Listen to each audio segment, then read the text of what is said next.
Puisque Dieu s'occupe de l'homme et le fait vivre, sa volonté, c'est que l'homme soit comme il le désire. Si l'homme mérite et est parvenu à se raffiner pour que toute sa volonté soit conforme à celle de son Créateur, alors il s'est unifié dans une certaine mesure à la volonté de Dieu. Ce qui se révèle chez cet homme, dans son cœur et son cerveau, c'est le début de l'étincelle de la prophétie. Le réceptacle est prêt pour l'image de Dieu en lui. L'esprit et l'image de Dieu se trouvent en lui puisque c'est Dieu qui le fait vivre toujours complètement à chaque instant et, puisque le réceptacle est prêt, la volonté de Dieu s'y révèle et met dans ses pensées et son cerveau les bonnes directions où il s'engagera.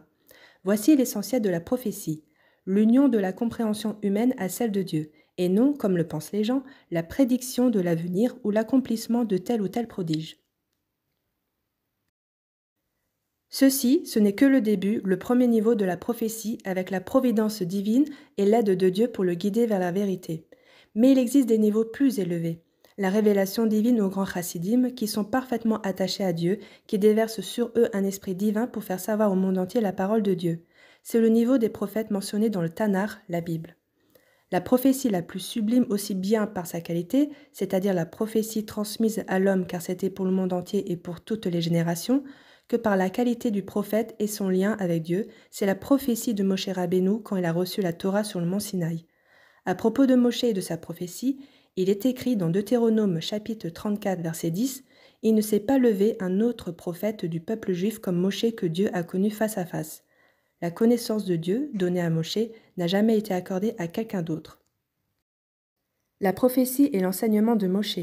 Ce qui est remarquable dans la prophétie de Moshe, et ce qui la rend si différente et si supérieure à celle de tous les prophètes avant et après lui, c'est la prophétie de la Torah, qui est un enseignement général pour le monde entier. Elle renferme la raison de toute existence, la révélation de la volonté de Dieu au monde. La prophétie de Moshe n'était pas destinée qu'à un individu particulier ou à un seul peuple et même pas seulement à toute une génération. C'est une prophétie éternelle, destinée à tous les êtres humains, dans laquelle le Dieu dévoile quel est le but du monde. C'est la Torah de Moshe, notre maître, à qui Dieu l'a confiée, aux yeux et aux oreilles de tout le peuple juif. Elle se distingue aussi par la qualité du dévoilement. Tout prophète qui vient et accomplit des prodiges ou même des grands miracles, on n'a pas le moyen de discerner s'il agit vraiment sur ordre de Dieu. Peut-être agit-il avec des moyens magiques ou de la sorcellerie. Celui qui ne croit qu'à cause des miracles éventuels que cet homme accomplirait n'est pas vraiment convaincu et doute toujours s'il n'y a pas là de la sorcellerie. Mais le peuple juif n'a pas complètement cru en Moshe à cause des merveilles, pourtant extraordinaires qu'il accomplit, car c'étaient des miracles nécessaires pour sauver le peuple de la main des Égyptiens, le guider et le nourrir dans le désert, et non pas des miracles pour prouver la véracité de sa prophétie. Alors quand le peuple juif a-t-il vraiment cru complètement en Moshe ? Lors du don de la Torah, car là, tous les Juifs ont vu de leurs yeux le dévoilement de la présence divine et ce ne fut pas une légende racontée par des ancêtres. Leurs oreilles ont entendu la voix de Dieu proclamant les 10 paroles sur le mont Sinaï. Le peuple tout entier a entendu Dieu demandant à Moshe « Va leur dire ceci et cela ». Moshe s'est approché dans le nuage et la voix divine lui parlait comme il est écrit dans Exode chapitre 19 verset 9 « Afin que le peuple entende quand je te parle et ils auront toujours foi en toi ». Il est aussi écrit dans Deutéronome chapitre 5 verset 4 « Face à face, Dieu vous a parlé sur la montagne », c'est-à-dire que Dieu s'est dévoilé prophétiquement à tout le peuple juif. Ils ont tous entendu la parole divine et ont tous compris que la mission de Moshe était d'être l'émissaire de Dieu pour recevoir la Torah et la leur transmettre.